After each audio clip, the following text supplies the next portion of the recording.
Hey friends!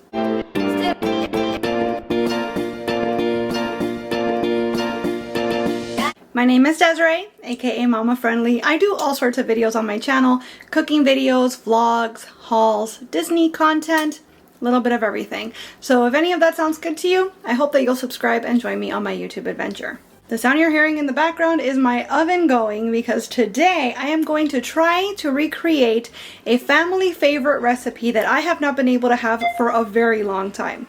I'm going to try my best to make Arroz Imperial today. And the thing about Arroz Imperial is that it's basically a chicken and rice dish, but it's got mayo in it and it's got lots and lots of cheese. The reason that might be an issue is because I eat gluten and dairy free, which explains why I haven't been able to have this in such a long time. Luckily for me though, one of my favorite things to do is take my favorite traditional authentic Cuban recipes and put allergy friendly twists on them to make them more accessible. So I'm going to be following a recipe for traditional Arroz Imperial.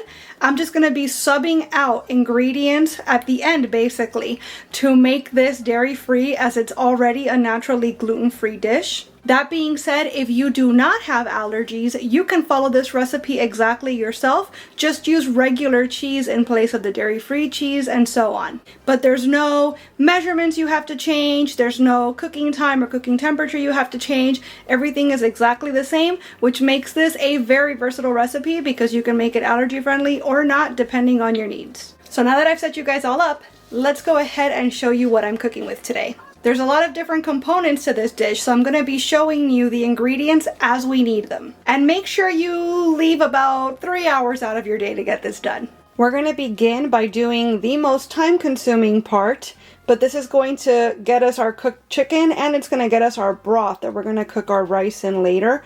So I'm starting out with a little over 3 pounds of chicken thighs here with the skin. The bone is not necessary, but I have a really hard time finding chicken that's got skin on that doesn't also have the bone. It's not a big deal. Like, it's not going to be detrimental to have the bone. It's fine. So what I'm going to do basically, I'm not even going to season this right now because I'm going to season heavily later, but I'm going to get my chicken. I'm going to put it in a stock pot. I'm going to put enough water to cover the chicken, bring it to a boil, and then lower it down to a simmer, and I'm going to let that ride for about an hour because again, I want to cook the chicken, but also more importantly, I want to infuse the water with the flavor of the chicken because that's what I'm going to use to cook up the rest of the recipe later.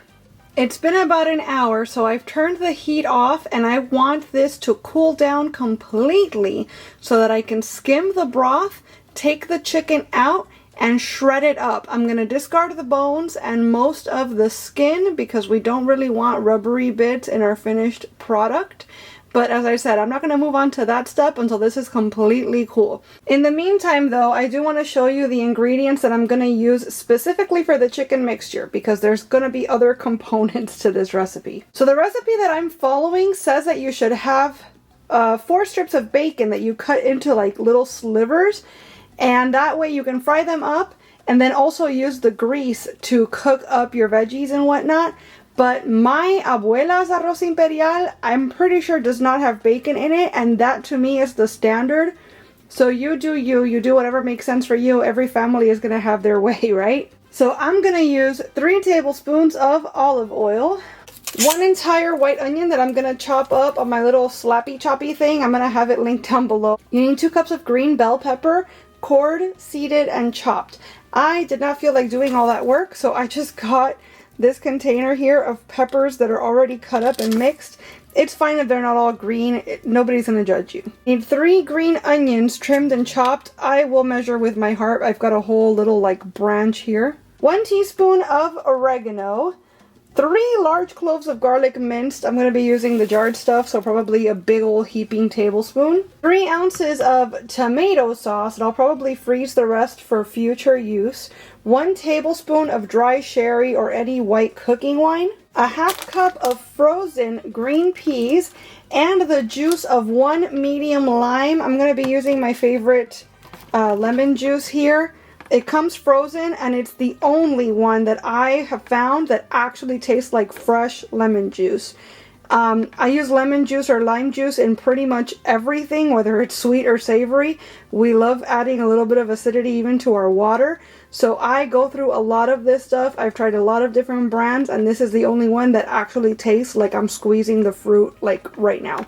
We also, of course, need salt and pepper to taste, but that's going to be everything that goes into our chicken once it's cooled down and shredded. To make the rice component of our Arroz Imperial, we're going to need 7 cups of our chicken stock that we made when we boiled our chicken earlier. 4 cups of parboiled rice. It must be parboiled, otherwise the cooking time, etc. is not really going to work out. A teaspoon of salt and 2 teaspoons of bijol. Bijol is going to add the signature orangey yellow color that Arroz Imperial always has, and it also has cumin in it for flavor. So if you can't find bijol for whatever reason, although you can get it online these days and in any ethnic aisle of a supermarket, you could just use cumin, but you are going to be lacking that signature color that I mentioned. Like, everybody expects Arroz Imperial to be yellow, so that's what you're sacrificing if you don't get the real stuff. Recipe says to mix the 4 cups of rice with the 7 cups of broth in a large covered 3-quart saucepan. Add your salt and bijol, bring it to a boil, and then reduce the heat to low. Cover it and cook it until the rice is thoroughly cooked and most of the broth is absorbed. So here's the thing. I don't have an appropriate pot to cook rice on the stove. That's always been my favorite method of cooking it, but I currently lack the equipment. So I am going to use the exact same measurements that the recipe is giving me, but I'm going to use my regular rice cooker that I use day to day. I'm going to hope for the best texture wise, because I can't stop it cooking when most of the broth is absorbed. So it'll be fine. I'm sure that it's not going to ruin anything, but I'm just letting you know that I am slightly deviating from the written recipe because I'm trying to use what I've got. I don't have the appropriate stock pot, so a rice cooker is going to have to do. If you're in the same boat, vamos bien. It's going to be fine.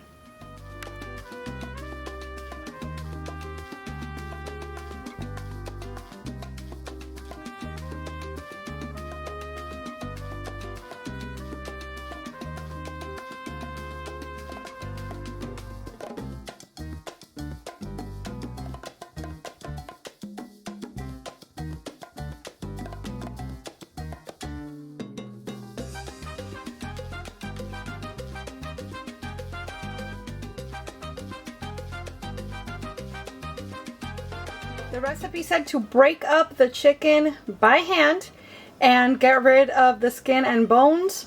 So I've gone ahead and done that, and also I've gained a new understanding and appreciation for what a labor of love it was. Every time my abuela said, don't worry about it, for the birthday party or for Easter or for the baby shower, I'll just make arroz imperial. Like, that's a lot, and I'm not even making a big one. So if you're making enough for a party of Cubans, this is a labor of love for sure. So now I'm going to chop up my onion, and then we can get going on preparing our chicken mixture, because the rice is ready and standing by, and I'm already preheating my oven to 325 degrees Fahrenheit.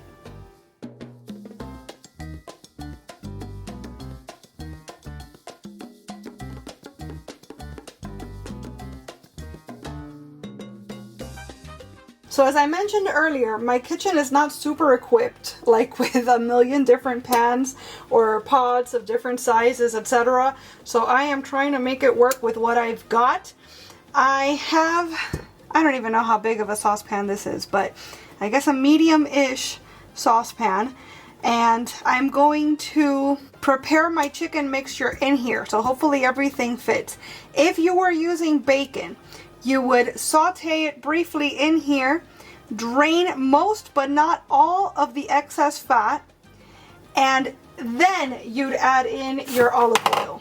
I am not using bacon fat, or bacon for that matter, so I'm going to go straight in with my 3 tablespoons, was it, of olive oil? Actually, the ingredient list says 3 tablespoons of olive oil, but the recipe says add a tiny amount. I'm going to go in with 1 tablespoon since I'm not starting out with the bacon grease. And if I have to adjust, I will add more from there. Once this is heated up, I'm going to add in my onion, my bell pepper, my green onions, and my oregano, and I'm going to saute everything until the onions are translucent. At that point, I'll add in my garlic, and I'm going to heat that up for another minute or so. Once that's done, I'll add in my tomato sauce, the chicken, and the cooking wine. I'm going to bring that to a boil, reduce it to low, and simmer it uncovered for about 15 minutes to thicken up the sauce. And once I've done that, I'm going to add in my frozen peas and my lime juice in the last 5 minutes of cooking, just to bring the peas up to temperature. Salt and pepper to taste. Make sure you taste it because you're not going to get to season this mixture again. And at that point, we're going to be ready to assemble the dish and put it in the oven.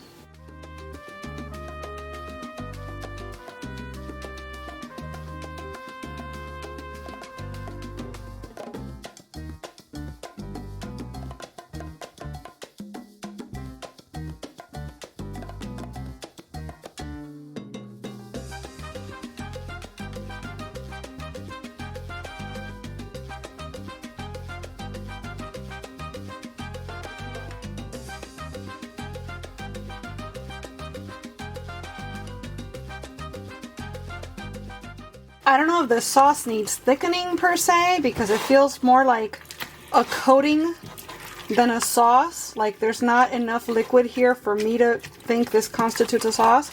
But I am going to go ahead and put it on low now and let it hang out for 15 minutes so that all those flavors can come together. And at that point, I'll put in my peas, my lime juice, my salt, and my pepper, and we'll be ready to move on.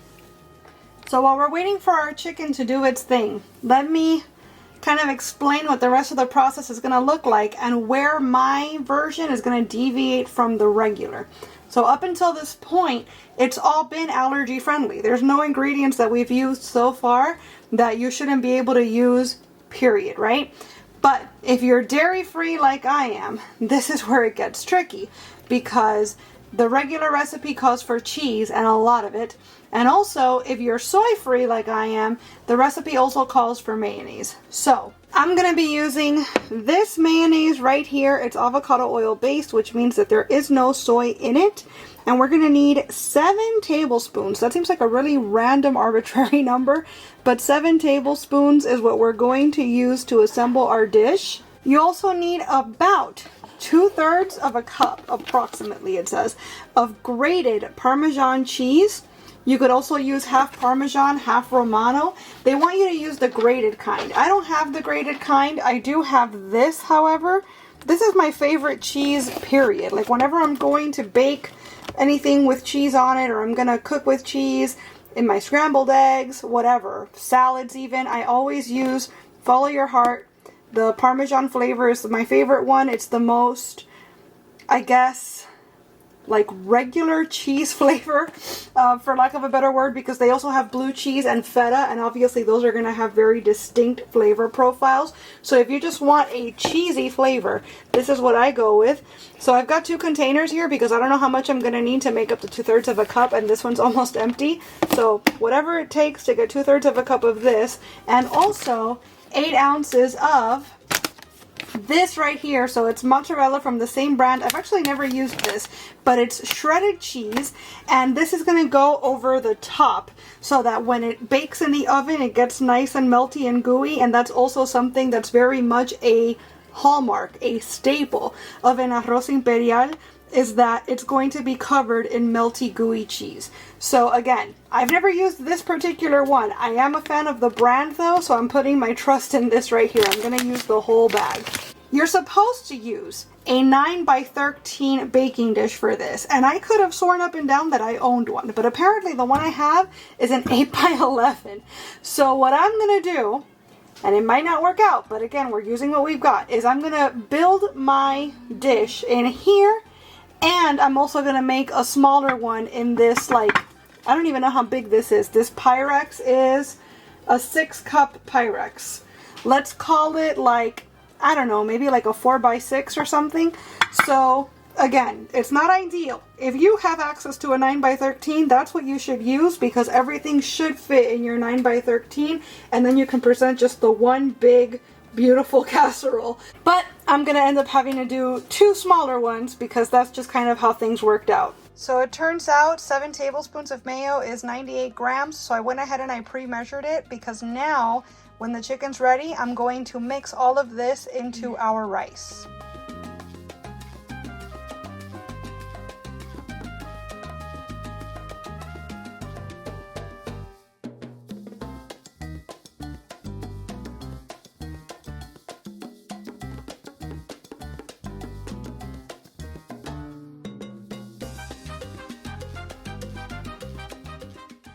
Running out of space on my stove here, but I've got my rice. It's beautiful and fluffy. I've tasted it. It's perfect. And so I'm going to integrate my mayonnaise in here now. And I'm going to do it kind of in batches because I don't want to add all the mayo at once. And then it all just kind of clumps up and stays at like the top, if you will. I want to give this an opportunity to get into as much of the rice as possible. And this honestly feels like way too much rice for this amount of mayo, but we are trusting the process. Okay, this is the last of it. And I honestly feel like it could use more, but again, we're choosing to trust the process here. We've followed the directions exactly, so the ratios should all be as they are intended. It looks good. It certainly doesn't look dry. So it's not like it needs more mayo in that respect. It's just perhaps if you want yours to be a little creamier, you might consider adding more. But actually it does not look like it's in need of it. It's just going to be a matter of personal preference, I think. So I'm going to take approximately 1/3 of the rice and cover the bottom of my dish. It doesn't say to spray it with Pam or anything, so again, I am trusting the process. And remember that I'm using 2 containers, so your mileage may vary, but you should be able to fit 1/3 of the rice in the bottom of a standard 9x13 pan. So I'm going to kind of spread it out a little bit, like that. So now we're going to put all of our chicken mixture onto this layer of rice. So again, I'm gonna save a little bit for my smaller pan over here, but you should be putting all of your chicken on top of this rice right here. I'm gonna take half of my Parmesan cheese, so that's going to be, let's say 75 grams. And I'm gonna sprinkle it over my chicken. Save some for the little one. We're gonna take the rest of our rice. So 2/3 of our rice is gonna go on top of the chicken. So basically that first third was just creating a bed of sorts to sandwich the chicken in. I'm gonna try to spread it out evenly-ish, like that. That actually looks really nice. Not bad, not bad considering I'm winging it as far as the amounts in the pans here. And now here comes the rest of the Parmesan over the top of both. And lastly, our mozzarella. It doesn't have to be mozzarella either. You could use Monterey Jack. Any sort of mild white cheese is gonna work here. So we're just, again with clean hands, spreading this over the top so we can get our melty layer. And now these are going to go into the oven for 15 to 20 minutes at 325 until the cheese melts and starts getting bubbly. It might start to brown slightly. Remember, I'm using dairy-free cheese, so I'm not sure exactly what it's gonna look like at the end of the 15 to 20 minutes, but that's what I'm gonna give it. This is gonna serve 8 to 10 people, and I am very, very excited for it to serve me. You guys are gonna love this. So I sent my mom and my sister a picture of the Arroz Imperial about to go into the oven. And I tell them, man, this has taken me hours, literally hours. I will never take abuelas for granted again. This has really been a labor of love, etc. And they both reply, why did it take you so long? I was like, well, because I had to make the chicken and then use the broth to make the rice and then this. And by the time I was over, it's been about 3 hours since I started cooking. And my mom says, abuela uses Costco chicken. And my sister says, yeah, and I do too. We all just buy pre-made chicken for this. So call me a purist, but I made it even more from scratch than my grandma usually does. So I'm proud of myself for that. And now you and I both know a shortcut in case you don't want to take the long way. Apparently Costco chicken is where it's at. Alright, there they both are, as melty as they're gonna get, it looks like. I can really appreciate here how you can see the layering effect because it's glass, so that's exciting. I am ready to taste. I don't know how I'm gonna divide this because the full recipe, like I said, is supposed to be about 8 to 10 servings. So I'm thinking like, I don't know, I feel like if I divide that in half, that's too much. I don't know. Let's just try it. Let's just try it for now and see what happens. This will be my portion over here, so don't mind me just kind of digging in. And I probably should wait, because I'm sure this is going to be tremendously hot, but... Okay, we got a little bit of everything. We got chicken, we got cheese, we got rice. Let's give this a taste test. That is heavenly. That is exactly how I remember it. Considering I've never had a dairy-free Arroz Imperial, that's kind of a hard thing to manage. But this tastes to me exactly how it's supposed to. The textures are perfect. Look at that. That is a perfect bite right there. This is amazing. I'm going to have a really hard time not just eating the whole dang thing myself. So I'm going to portion this out into Tupperwares as soon as I'm able. But this will definitely serve a party if you needed to. And it is so good. And how nice to be able to have everybody included so that everybody can enjoy this dish and not just the people without allergies, right? Amazing. Alright friends, I'm going to make this quick because I want to go ahead and serve myself up a plate. No notes. This is absolutely perfect. If you really wanted to, you can even make it up to the point of assembly and do exactly as I did. Make the 2 separate portions. Maybe the smaller one you can make dairy-free and make the other one regular. Again, in the spirit of inclusivity. It sucks. I can tell you from experience. It sucks being a person with allergies, showing up to a party and seeing all of these amazing, delicious, traditional foods that you grew up eating and knowing that you absolutely cannot partake. So taking that little bit of an extra step to include everybody is going to go a long way. It will be so appreciated. Again, I can tell you from experience. If you decide to make this recipe for yourself, whether allergy friendly or otherwise, I would love for you to come on back and let me know how you liked it. And if there's another Cuban recipe you can think of that I have not yet adapted on my channel, because I do have an entire playlist right here and in the description box, let me know your ideas and I will do my best to accommodate. I want to thank you all so much for being here and watching this video. I really hope you enjoyed it, and if you did, I hope you'll please give it a big thumbs up. I'd also love it if you would subscribe and click the notification bell because I post at least 3 times a week and I wouldn't want you to miss a minute. Thanks so much again for watching. Hasta la próxima!